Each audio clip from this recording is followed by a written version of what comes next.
বিশ্বনবীর স্ত্রী সাউদা এসে বলে, নবী, আমি আপনার কুমারী বউ আয়েশার ঘরে তরকারি নিয়ে গিয়েছিলাম। তরকারি দেওয়ার পরে আপনার স্ত্রী রেগে বলে, তরকারি দিলা কেন? আমি কি তরকারি রাঁধতে পারি না? রাগের চোটে তরকারির ঝোল নিয়ে পায়েস নিয়ে আমার গালের মধ্যে মাখিয়ে দিয়েছে আপনার বউ। আপনি তো শ্রেষ্ঠ বিচারক, ও নবী বিচার করে দেন। বিশ্বনবী সাউদার কথা শুনলেন, মা আয়েশাকে ডেকে পাঠালেন। মা আয়েশারে বললেন, ও আয়েশা, আসলে এমনটা করেছো নাকি? মা আয়েশা বলে, নবী, তখন আমার মেজাজটা বড্ড গরম ছিল, রাগের মাথায় ঝোল নিয়ে আমি সাউদার মুখে লাগিয়ে দিয়েছি। আসলে কাজটা ঠিক হয় নাই, আমারে ক্ষমা করেন। বিশ্বনবী দুইজনের কথা শুনে ঠান্ডা হয়ে বসলেন। সুবহানাল্লাহ।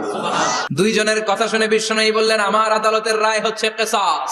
সাউদাকে যেমনি তুমি পায়েস মাখিয়ে দিয়েছো, সাউদাও পায়েসের বাটি থেকে কিছু পায়েস নিয়ে আয়েশার গালে মাখো। সুবহানাল্লাহ পড়েন।